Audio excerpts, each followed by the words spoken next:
Tenaya had drifted back to sleep by the time the queen returned to the bedchamber, her head spinning. Too much wine and too little sleep, she told herself. It was not every night that she was awakened twice with such desperate tidings. At least I could awaken.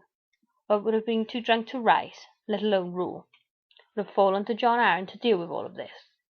It pleased her to think that she made a better king than Robert. The sky outside the window was already beginning to lighten. Cersei sat on the bed beside Lady Merryweather, listening to her soft breathing, watching her breaths rise and fall. Does she dream of Mere? She wondered. Or is it her lover with the scar, the dangerous dark-haired man who would not be refused? She was quite certain Tenaya was not dreaming of Lord Orton. Cersei cupped the other woman's breasts, softly at first, hardly touching, feeling the warmth of it beneath her palm, the skin as smooth as satin.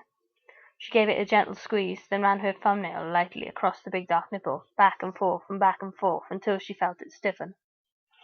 When she glanced up, Tenaya's eyes were open. "Does that feel good?" she asked. "Yes," said Lady Merryweather. "And this?" Cersei pinched the nipple now, pulling on it hard, twisting it between her fingers. The Irish woman gave a gasp of pain. "You're hurting me." "It's just the wine. I had a flagon with my supper, and another with the widow Stokeworth I had to drink to keep her calm." She twisted Tenaya's other nipple too, pulling until the other woman gasped. "I am the queen. I mean to claim my rights." "Do what you will."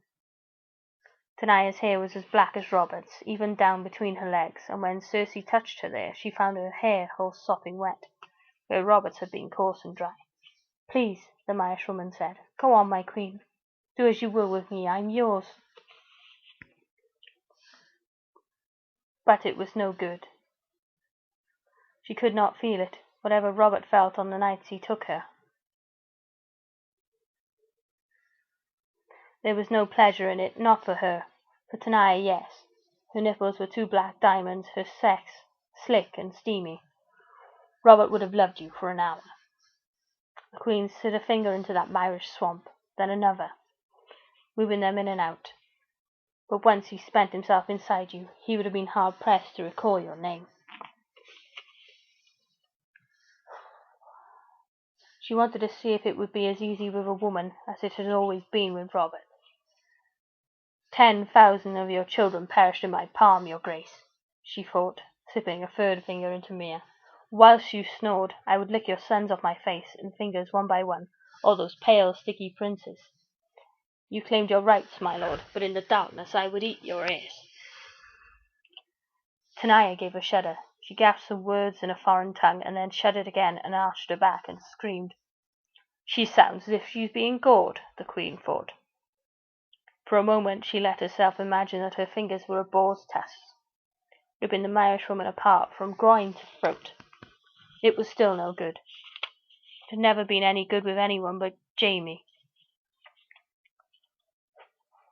When she tried to take her hand away, Tenaya caught it and kissed her fingers. "Sweet queen, how shall I pleasure you?"